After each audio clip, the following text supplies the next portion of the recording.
This is Trend Following Radio, where great thinking comes alive. Nobel Prize winners, legendary traders, best-selling authors, and the pros that know what drive us irrational human beings. I am your host, Michael Covel. Not filtered, raw, honest. That's my passion.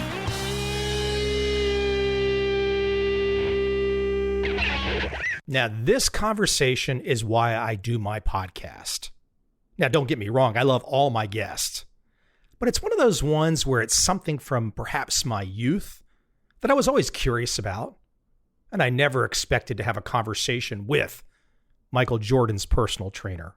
In fact, my guest today, his very first pro athlete client as a trainer was one Michael Jordan, the greatest basketball player who has ever played. And I got to tell you, Tim has some fantastic lessons about life, even how he made his way to be at Michael Jordan's doorstep, that very first meeting. Wow. A little bit of luck, but also a lot of taking a chance, putting himself out there. And that's just how he got to Jordan. But those lessons he learned along the way, those winning lessons, he is here today to share a little with all of us. Without any further delay, let's jump right into my conversation today with Tim Grover.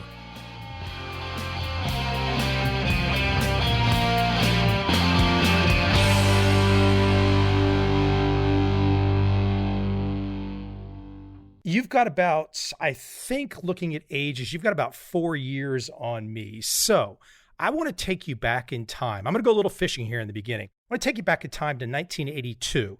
At that point in time, I was living 15 miles from Washington, D.C. I was a rabid Georgetown fan. My father went to Georgetown, and I sure as heck did not want that team in baby blue to win down at UNC. I loved watching that guy named Michael Jordan, but I did not want that team to win. When I think back to the physical shape, and I can still remember, look, he was a young guy. He was a freshman in college, but the Michael Jordan as a freshman in college was not the one that you ended up remaking physically, huh? In college, he was 197 pounds. After our years of work, he was all the way played between 213 and 218. Do you remember watching that game? Yes, of course. Everybody watched that game. I mean, there was something about him that was just, I won't say different. I think that word is used too often. There was something unique about him. And then hearing how all the different coaches described him and his work ethic and his preparation and his different mindset and his detail to the game. So it didn't surprise me the way his career ended up being, and him being able to take that shot during that moment as a freshman and make it. Maybe you're right. Different is overused, but to win the national championship as a freshman, kind of a rare thing for people that know something about college basketball. Yeah, and never hesitated when he took that shot. Just like, all right, here it is. Ball came to him, saw it was open, stepped into it, hit nothing but net. When did you guys first meet up? Let's get granular and tell that story, the setup. How did it happen? Because obviously that changed your life to have that meetup, huh? It did. No question about that. I actually started with him in 1989. He'd already been in the league, 4 or 5 years? He had a 63-point game against the Celtics. He'd already been doing some big stuff. Oh, he'd been doing some special stuff. I mean, listen, one of the coaches after 4 games into his rookie year said he's already the best player in the NBA. He had already been doing some special things, obviously his rookie year. And then the second year, he had the foot injury. Then he came back for the big game that you just mentioned and had a lot of individual success up to that point, but had never won the championship. I was working at a local health club during that time. My education is I have a master's degree in exercise science and a bachelor's degree in kinesiology. I always knew I wanted to train professional athletes. So there was a small article in one of the local papers saying how Michael Jordan's tired of taking a physical abuse from the Detroit Pistons. He's looking to bulk up. All right. So what I did was I was like, okay, there's no way the organization is going to hire an individual who's never worked with a professional athlete or outside to work with him. So what I did was like, all right, if I can get in with some of the other players, then there's a chance he could see my results and maybe he'd be interested somewhere down the line. So what I did was back then, remember, no emails, no text messaging, very few cell phones. They had the big ones with a backpack on them. So it wasn't the ones that fit in your pocket. So I did was I wrote 14 letters to every single player on the Chicago Bulls organization, handwritten letters, put them in a mailbox, hoping they would get to the players. So what happens is when you send letters to athletes in that time, they get thrown in a pile of fan mail. So every athlete, if you put their name on it, somebody in the back puts them in the person's locker and say, okay, here, and then it's the athlete's decision whether they want to open it or not. Well, obviously somebody opened one of my letters. I still don't know who it was. And it was sitting in another player's locker. And Michael saw this letter in somebody else's locker and reached for it and pulled it out and told the team athletic trainer and the team physician at the time, hey, he said, find out what this person is about. Oh, come on, really? Is that true? Come on, really? That's how this happened. Serendipity. The one person I didn't send a letter to was him, because I was like, okay, it doesn't make any sense to send a letter to him because there's no way the organization is going to let me work with him. There's no way he's going to be interested in working with me. So I just said, I'm not even going to send him a letter. So then the team athletic trainer, the team doctor, both called me and they said, hey, we have somebody who's interested in your services, which was very unique because during that time, training was always kept in-house. Nobody hired anybody outside. What was in this letter? You just stopped Michael Jordan 5 or 6 years into the league. He sees a letter randomly, doesn't know you from Adam, and he then gets the Bulls to find you. What was in this letter? It explained who I was and what I did. And the key to the letter was, and I talk about this in the book, Winning, everybody would tell him what to think. This is what the books say. This is what's going on. Here it is, and so forth. I wrote some stuff in there on things that you wouldn't find in studies, you wouldn't find in books about training. I said, hey, listen, I have different methods, different ideas, different thoughts on how an athlete should be trained.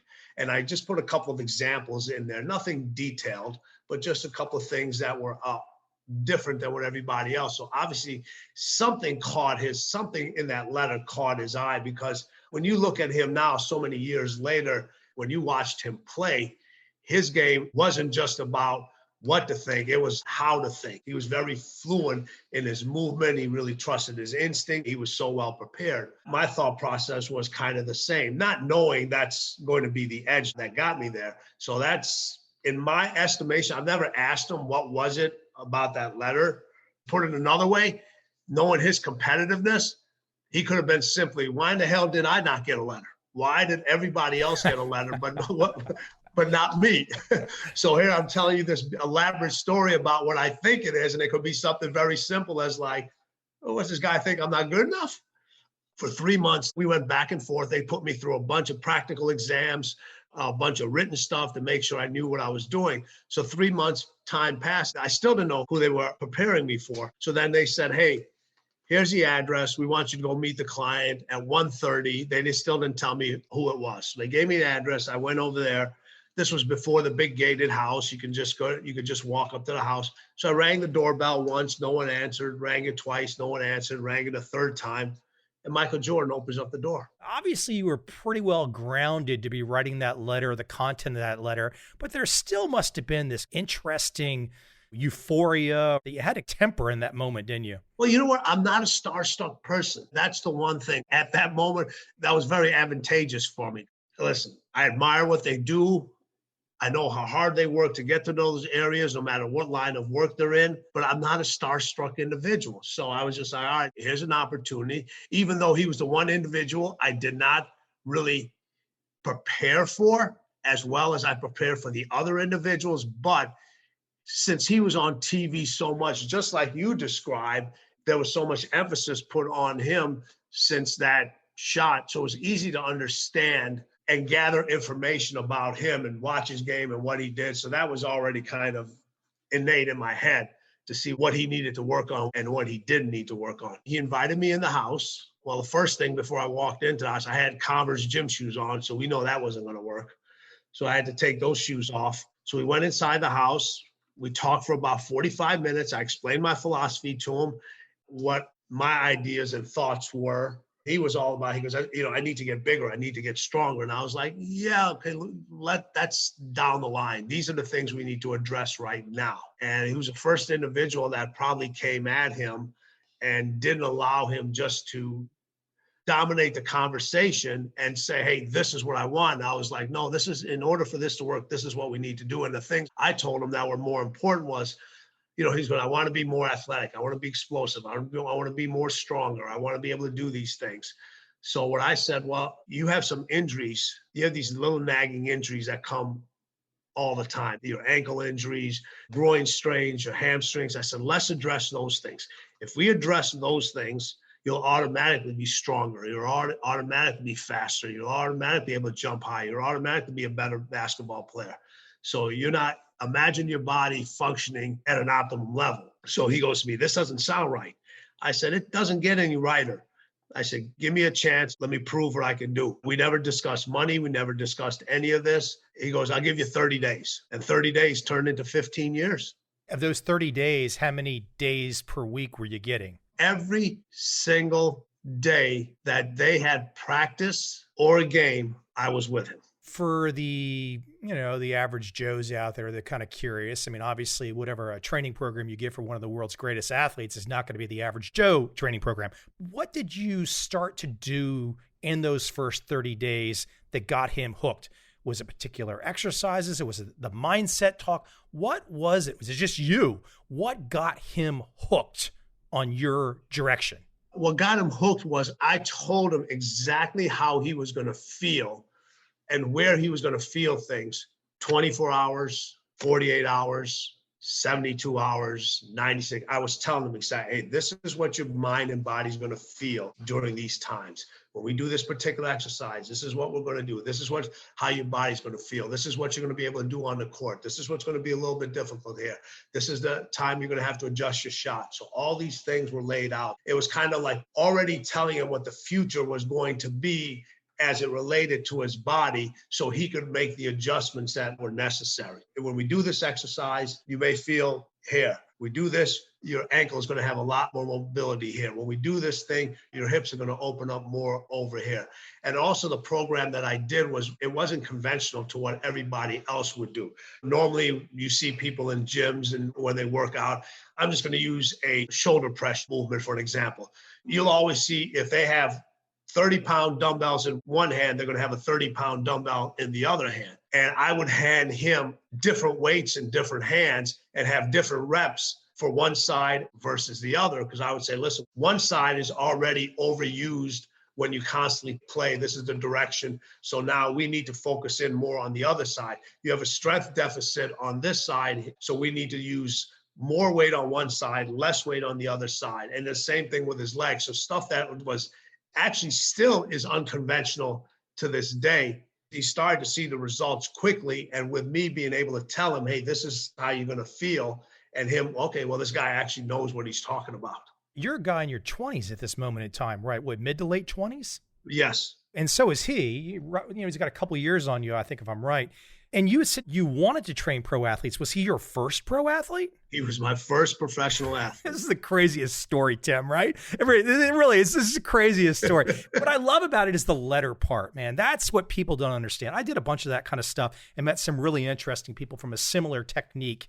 And people just don't understand that idea of just you having that self-confidence to go give it a shot. Yes, there's some serendipity and it's fortuitous that Michael spotted it, but still, you had to take action. You have to take action. No one's paying attention to you unless you take action.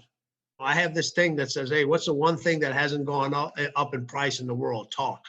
Talk is cheap. It's always going to be cheap. It's the action you put behind that talk. It's the action you put behind your studies. It's the action you put behind your education. It's the action you put behind the action that allows you to get closer to winning. And it was just like, hey, I saw the opportunity. This is what's going to happen. And okay, you know what? I had rather given it my best during this opportunity to try to get whatever was available than to not have even sent those letters and found out somebody else who either sent those letters or ran into them by accident, ended up having the career that I ended up having. That regret would have hurt me more than me not getting the opportunity to work with him, but I know I did everything possible to get to that area. I still remember your name coming up back in the day, but it was all secretive. Everyone kind of knew that Michael Jordan had this trainer. There was no leaks. No one knew what was going on. It was all kind of like this, who's this guy, Tim, this mystery thing, Jordan's great. Who's the trainer? What's going on? I didn't speak to the media. I knew my role. My role was like, listen, obviously back then there was no social media, but even if there was social media, I would have not been that person. You could see that even on my social media, it's very rarely do I post anything about my clients unless they either tell me to or that there's a reason behind it. To me, the best endorsement you can get is when your athlete talks about you, whenever that is. If he's ever asked, let him explain. My job is to be that person behind the scenes, keep him as healthy as possible, keep him as strong as possible, keep functioning at the highest level, let his results speak for my work. I would just show up, I would do my job. And Michael always had this saying later on in his career, when other athletes would ask if they could work with me, he would say, hey, he goes, listen, I don't pay Tim to train me. He goes, I pay him not to train anyone else. I caught you saying that on the Skip and Shannon show the other day, and I thought it was great. How quickly did you get beyond with Michael? And I want to talk a little Kobe and perhaps some other clients later in the conversation, but how quickly did you get past only the physical with Michael to the winning mindset conversations with Michael? How did that unfold? Well, obviously I had to build a trust. He was extremely competitive. He had his thought process. So people come in as a quote unquote trainer expert. They try to throw everything at an individual. I've always taken things into pieces. I was like, okay, let's figure out something about, let's master one concept first before we delve into the other, So the mindset actually was the last thing I wanted to address. First thing was the physical part. The second thing was the nutrition part. Then the third thing was the mental aspect. As I saw him mastering the physical aspect of it, then we started to put more emphasis on the nutrition part. We started to add that component in there. Then we started to drip the mental component in there. And what I would do was I would watch him. I would watch his body language. I would see I'd ask him how his practice and what went on, because I didn't work for the organization, so I didn't have access to all the practices. So, hey, what happened in practice? He would tell me, hey, how'd you handle this situation? Man, he goes, man, you ask a lot of questions. Yeah, I said, it's important for me to ask these questions so I can get a better understanding of what's going on in your head. I'd watch how he handled the media. I'd watch how he did after a win, after a loss, his tone, how he talked to different teammates. I would ask him questions. Hey, why'd you do this? Why'd you do this? And he would tell me why he did certain situations. I would keep notes of those things. I would point out things like he would handle a situation one way, and I would see how this teammate played and reacted the following game. Then if he handled that same situation in a different way, how that teammate played and handled. And I would ask, hey, what did you say? What did you say to that individual? What did you say to that person? What happened here? And then I will point out, hey, this is the result you got. This is the result you didn't get when you handle this situation one way, when you handle a situation the other way. He would lose his temper in a certain game and how he would react towards the referees or what he would say. I would take and pinpoint everything that happened before and afterwards and see how the psychology of what was going on in his head and the different results he was getting with the different emotions, thoughts, and actions that were going on with all these different things going on. Everyone got a chance to see The Last Dance, and you got to see how competitive he was. So this wasn't always him learning from me. This was a lot of me learning from him and understanding that mindset of that individual, how important winning was to him. If we keep it at the Pistons for a moment, a big roadblock in his success. And I remember watching all those games and all those series and, especially the early series where the Bulls could not overcome. And, those guys were, I don't want to say anything bad. I mean, I enjoy any team that can win. And that was a cohesive Pistons team and they could win, but they played a brand of basketball back there in the late 80s, early 90s that I think if the young kids today had to experience it, they might run off the floor crying. I mean, those guys they were rough and tumble, weren't they? Yes, they were. They did whatever the rules allowed them to do. Here it was. That's what it was. And they knew there was like, hey, listen, Chuck Daly had a rule. He goes, don't let Michael get airborne. If he gets in the air, we're in trouble. So that was like, hey, knock him on the floor, knock him on his ass, do what he's supposed to do. Make sure every time he comes to the lane, there are many hands on him. Every time there's a foul, make sure there's another foul afterwards. You can't be called for 2 fouls. So there was a strategy that was put into place, and they knew that it's just like boxing. If you continue to take those blows over and over and over again, it is going to take an adverse effect. It is. We had to develop that body and develop those muscles, not to be like a Teflon shield where he could take those blows and not only take those blows, be able to dish it out. And then when the Pistons saw that those blows weren't having the same effect anymore, then the psychological advantage kind of turned to the Bulls' favor. This winning mindset that you write about, it's so motivational. I mean, anyone with a pulse, even if they can't execute, even if they're just breezily going through your book, when you start to wrap your arms around this winning mindset, it really does energize you. And I think one thing, and I want you to run with this and explain to people, so much we hear in life is all about balance. Okay, you're going to be a super high achiever and you're going to have balance and all this other kind of stuff. How many super high achievers have you met with, quote, balance? None. There we go. Plain and simple, none. And you said high achievers is right there. Now, you'll get individuals who have reached that pinnacle of achievement, and now they have other people doing stuff for them, or they've developed enough wealth or whatever winning means to them, and now they can balance their lives a little bit more because they don't have those things. But nobody wants to talk about the time those high achievers took to get there, how many years and hours and decades they may have sacrificed where they didn't have any balance. Because what happens is, like I said in the book, winning demands obsession, or it'll find someone else to consume. Winning wants all of you. There is no balance. Everybody tells you you need to have more balance. You need to have more balance. You don't find balance. That's the problem. You don't find balance. You create it. You create balance. And what you create balance, and your definition of balance could be completely different than somebody else's. What happens when people tell you you need more balance? Well, you start to add more.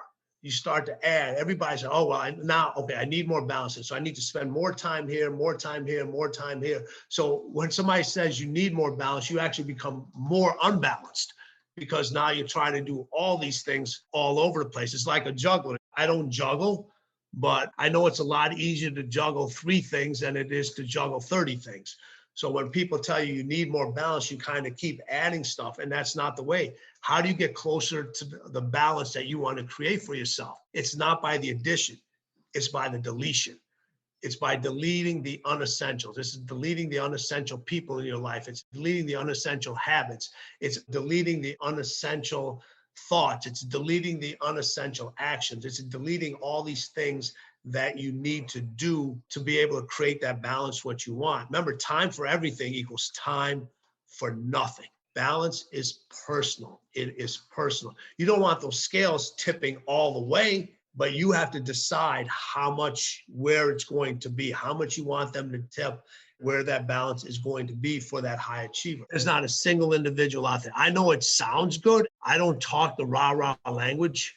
That's not me, because that's not what winning is about. Everybody wants to make it sound good, like you need to have balance in your life in order to achieve these things and all this other stuff. Your greatest winners, your most successful business people, your most successful teachers, your educators, your social workers, whatever it is, they have very low balance in their life. You could not have known everything you knew back in the day when you first met Michael that you know today. He must have been very comfortable with the idea of betting on you, betting on your energy, knowing that you knew a lot at that moment in time, but he was also betting on, I'm assuming, that you were going to be a constant learner as well. One of the first things he told me, he said, you better keep up. You better keep up. That wasn't keeping up with him in traffic. That meant keeping up with him in life, keeping up with how things moved, how he studied, how he learned, how his brand grew. It had to be the same way. He adapted to situations. He adapted. He adjusted. He overcame. We all had to do that. And if you couldn't, you were replaced often. And there was many people that were part of his circle that didn't stay in that circle very long because they couldn't keep up. They didn't adjust. They didn't adapt. And we knew every time he won a championship that you had to make another adjustment because he was going to make an adjustment. And after each championship, he would always come up to me and say, hey, what's next? Because he knew if he came back exactly the same and as good as he was, if he came back exactly the same, winning was not going to open its doors for him. It was going to be somebody else. So he knew he had to get better. We knew we had to get better. His training had to get better. His mindset had to get better. You know, his schedule, everything had to get better. Everything had to get a little bit better. We knew we had to figure those ways out. If we allowed him to figure those things out, then he isn't allowed to do what he does best. It was our job to figure those things out and implement those things. He put us in a position of trust. He said, I trust you guys to do this stuff. So make sure you get it done. Make sure you stay on top of things. And every now and then he would test. He would say, hey, did you hear so-and-so? I say, yes, I already know it. Or he'll be like, oh, this athlete is doing this. Or have you heard about this method? Already did the research on it, already got it. This is why we would use this. No, this is not, we're going to use this. This is why it's beneficial for this athlete, but it's not beneficial for you. And if we didn't know, this was extremely important with him, the part of being able to keep up. If we didn't know, we didn't guess. We didn't guess. We would say, I don't know, but I'm going to find out. Because if you're asking somebody a question, they don't need you to guess. They can guess on their own. Have the answer. If you don't know the answer, go find the answer out. Don't BS that person. I want to go into a little Kobe in a second, but big picture wise, obviously you had a tremendous effect on what other people were seeing. Okay, they see Michael Jordan's results and people want to know who's the trainer he's working with. Speak to just big picture today across pro sports to the extent that you can or want to. How many pro athletes? I mean, the NBA is a pretty rarefied group. What, 300 guys maybe? I mean, there's some of the best athletes on the planet already. Some very natural, kind of born with it. Some work really hard at it. How many guys, or however you want to quantify this, where are we in terms of, if we look at the population of the NBA, guys that are employing the mindset and techniques that you have helped put forward? Do more guys today feel compelled to do it? Or is it still, there's still a rarefied air of people going all the way with the kind of mindset and techniques that you use? Well, all the way, not many. There are quite a few players. Maybe every single player at some level is using some kind of outside coach, whether it be a skill coach or maybe a strength and conditioning individual. I'd say that's at a very high percentage. Whether that individual is adapting the program for that person, that I can't say. Now it's become more, who are the results aimed for? Because you get a lot of individuals that the first thing they do is before they even train a client, they already got a picture of that individual up on Instagram. Well, whose brand are you trying to build? Are you worried about the results, or are you trying to build your own brand? What is it? And I understand the trajectory of how people do business now has changed, and people want to get the information out there. But I always say, let the results speak for themselves. The mindset stuff is extremely difficult. And this is a good segue into talking about Kobe, because everybody talked about the Mamba mentality, the Mamba mentality. And I've said this to more individuals. I said, the Mamba mentality is not a mentality. It's a lifestyle. All right. And I've seen Mamba mentality destroy and hinder more careers than it's actually helped. Define the Mamba mentality for those that might not be core basketball fans. Mamba mentality is, in a nutshell, a no prisoner mentality. That's what it is. It's just when you're competing, nothing else matters. When you are in that, when you're in your competitive nature, whether it not only in games, whether it's in practice, whether it's just shooting free throws, whatever it is, you are so ultra focused that nothing else matters around you. It's to the point where you are so selfish about winning. The zone, the flow state. Yes, it's just those things. And you don't come down to anybody else's level. You make them rise to yours. You don't back down. It's a place where your mind is always stronger than your feelings. It's a huge thing over there. You understand? You don't say something nice to somebody because you don't want to hurt their feelings. It's like, it's truth. It's 100% truth. They always want you to be honest until it's time to be honest with them. You get to a certain point in your career where people are afraid to say no to you or afraid to say, hey, this is wrong or this is incorrect. There's better ways of handling certain situations. That's what Mamba mentality is. So people love to say it. They love to hit like one basketball shot or throw one touchdown or whatever it is and say, oh, it's Mamba mentality. No, Mamba mentality, you don't talk about Mamba mentality. You just like, you go out there, you produce the results, you show what you're supposed to do. What's the root of that in Kobe? Where did that start in him?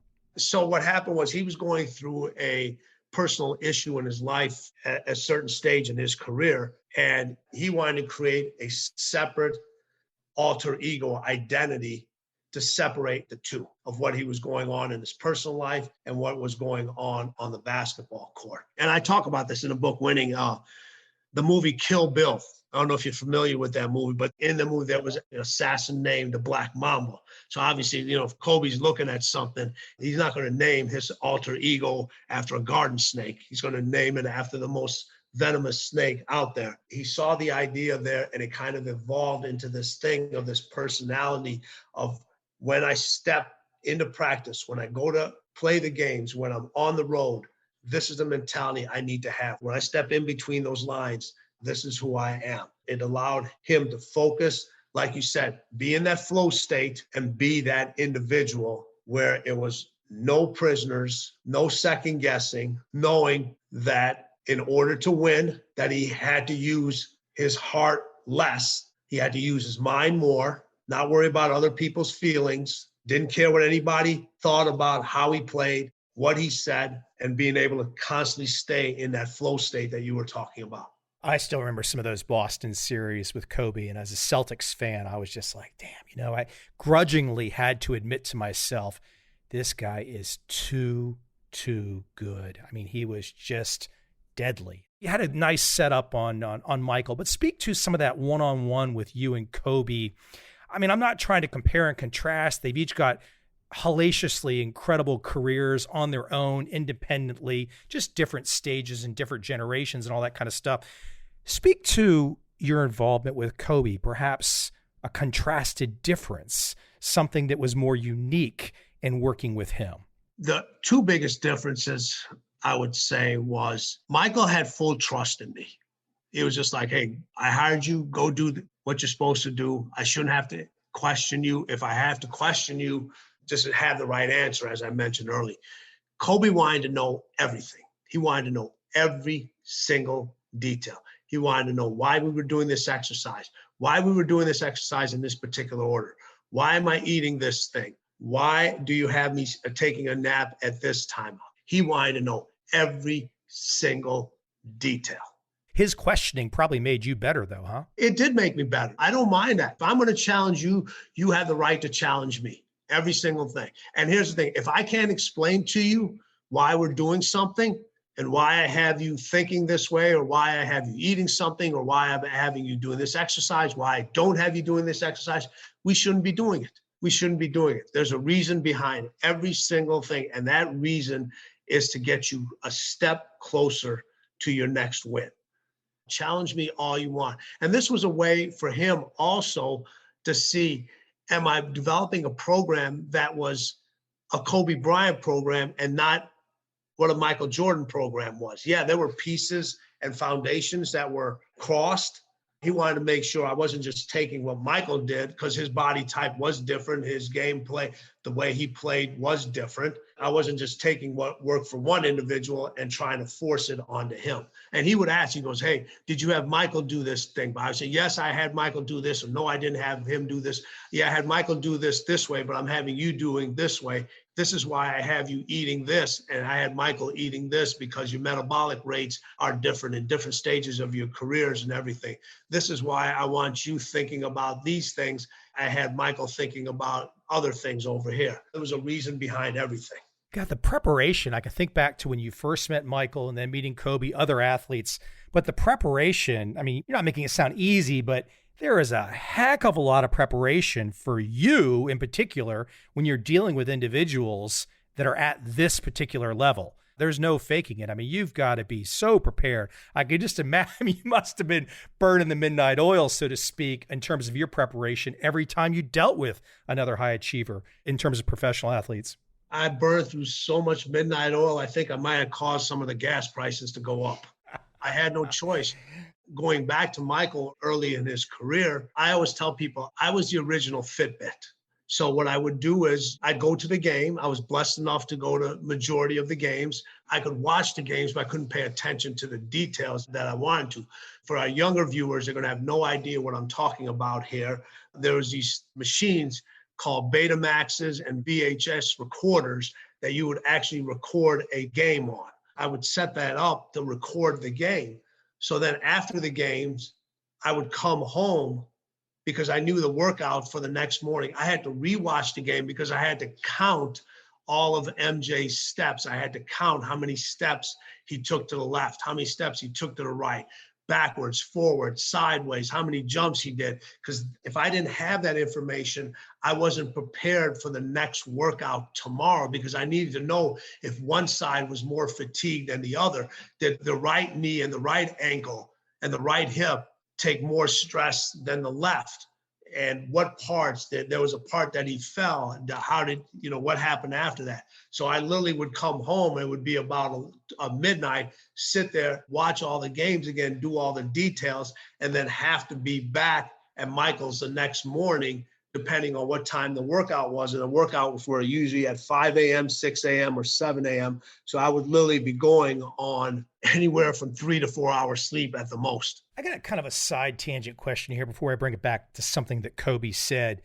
But in working with pro athletes, especially, let's say the NBA guys up and down the court, who knows how many miles they're running in a game, is it possible for these guys to get to their 50s and 60s and still be not physically damaged? They're giving it all during their 20s and 30s, and it's kind of like no prisoner, and they kind of lose something. 100%. If you see a professional athlete in their 50s and 60s, listen, obviously stuff is changing now, but still, if you've given it all for 15, 20 years, there is going to be a body part or body parts that you're not going to be able to walk straight. Your fingers aren't going to be straight. Your wrists, your elbows, your shoulders, your knees.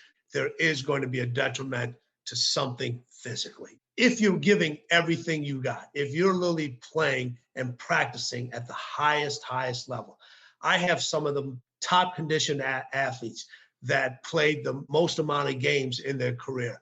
And I don't have not one that doesn't have a issue after they retire. The crazy part about all this is we paid particular attention to all the areas that have a tendency to get injured. We paid attention to the ankles. We paid attention to the wrists, the fingers, just things that nobody else would think about. There's still physical issues with them. I love this line from Kobe. It's on the first page of your book, and I don't think I've seen it before. I mean, I guess I should have seen it before, but rest at the end, not in the middle. And that gets back to some of the mindset stuff at the beginning of our conversation. But I thought that's a good philosophical jumping off point as you and I wind down. Rest at the end, not in the middle. I guess a lot of people can interpret that in many ways. Why don't you give the Kobe interpretation and you can add some context and color to it? Well, you know what?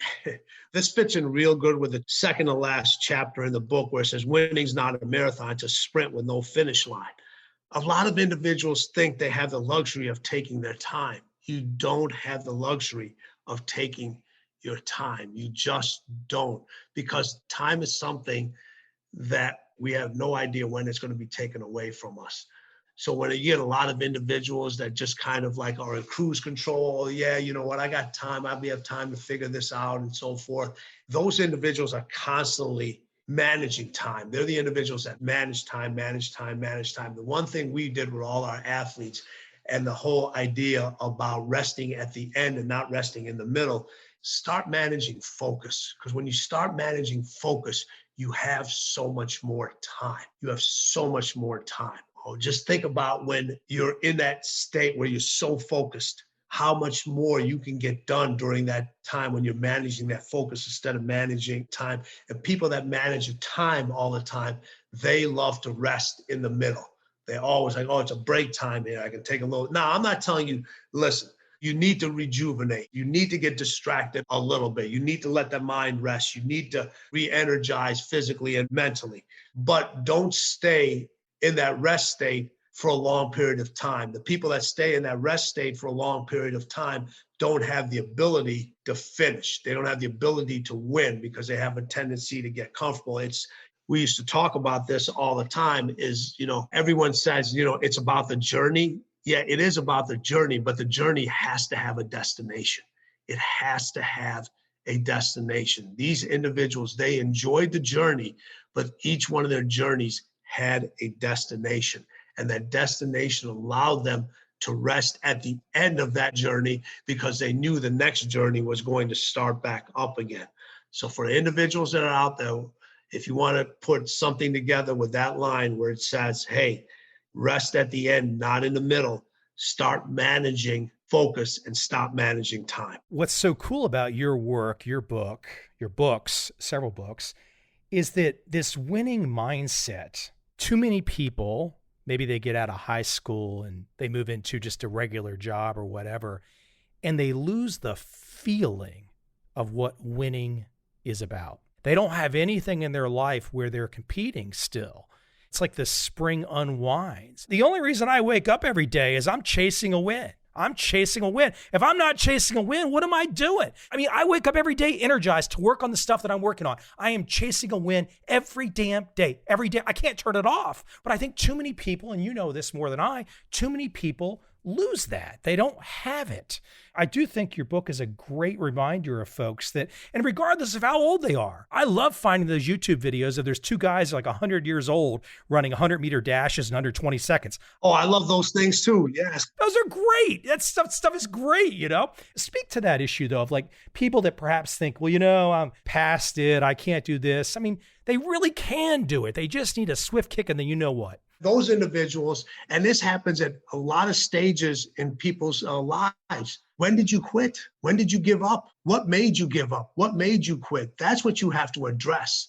That's what you have to address because the ability to win is in all of us. Winning is everywhere. It's every minute you have the opportunity to win. I also think a lot with everything that's been going on in the world these last year and a half, 2 years, whatever it was. People forgot what a win looks like. They forgot what it feels like. They've forgotten and they've gotten comfortable. They've gotten comfortable making excuses. They've gotten comfortable blaming somebody else. They're looking for their wins to wear a halo all the time. And winning doesn't wear a halo all the time. A lot of the times it comes at you with fangs. Just like what you said, you get up every single morning excited. You get up every single morning excited to, hey, listen, what's the next win I can get? You're not looking for steps. You're not looking for the easiest way. You're not looking for 5 easy steps to get this win or 5 steps to greatness. You're not looking for 10 steps to super mindset. Those individuals that lose it, they're constantly looking for the easiest way. They're constantly looking for that one thing. How many times, Michael, do you get asked all this time, if you could give me one piece of advice? God, don't we wish it was that easy? If it was just one piece of advice. Those pieces of advice are infinite. Those steps are also infinite. They're constantly shifting. They're constantly changing. Sometimes you see them under your feet. Sometimes you don't. Sometimes you can't even walk up those steps. What happens is the ones that give up, they're looking to constantly walk up those steps or they're looking for an escalator to carry them. And they just don't understand that sometimes you got to sit on those steps. You got to crawl on those steps. You got to fall down those steps. So they're just like, you know what? I just don't want to do this today. And then today turns into tomorrow, the next day, the next day, the next day, the next day. Winning requires you to show up every single day. It doesn't care about what happened yesterday. It could care less what had happened a year ago. It could care less about what happened 10 years ago. And too many times people get comfortable and they use their surroundings, their environments, their past, their present situation as excuses that allow them to put themselves in a comfort zone of always being a victim instead of being the victor. Someone can't win for you. You've got to go win it. You can't hire someone to win for you. Your obligation has to be greater than anybody else's obligation to you. The book, Winning, The Unforgiving Race to Greatness. Motivational stuff. It's nighttime for me here in Asia, so now you've got me all jacked up. I will not be able to fall asleep. Where are you? I'm in Saigon, Vietnam. Oh my goodness. How long you been there? 8 years. I was randomly living in San Diego, got invited on a speaking tour for one of my books, and I loved Asia. And I said, well, gosh, I was in 20 cities in a 3-month stretch, and I had the most fun in Saigon. So I said, I'm going to stay. That's winning. That's winning. That is. How many people have come up to you and says, man, I could never do that. Or like, man, I wish I could do that. Well, why didn't you? You did it. I think you make an interesting point there, and I'm sure you could compare it to many other things. When it happens, you have to go. When it's go time and you see it, you can't hesitate. You must take it. Like you said, okay, you'll get too comfortable, you forget about it, you make excuses, et cetera, et cetera.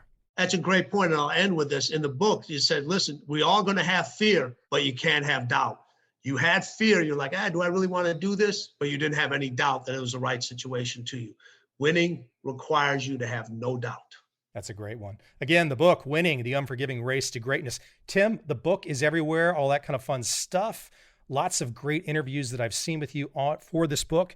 Where can we send people? Is there a website you want to direct them to? I'm the easiest person to find. My website is timgrover.com, and my Instagram is @TimGrover. Tim, cool stuff. I appreciate you coming on. Thank you, Michael. Take care.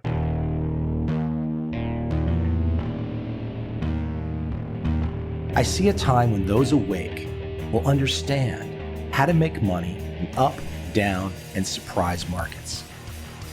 Whether new trader or experienced, college student or financial advisor, protecting against a crash or just trying to make a lot of money, trend following offers everyone an answer in uncertain times. To get started immediately, send me an email, michael@covel.com. I will send you the right trend following steps to take along with my free video. But if you want to buy and hold, trust the government and trust Wall Street, this is absolutely not for you.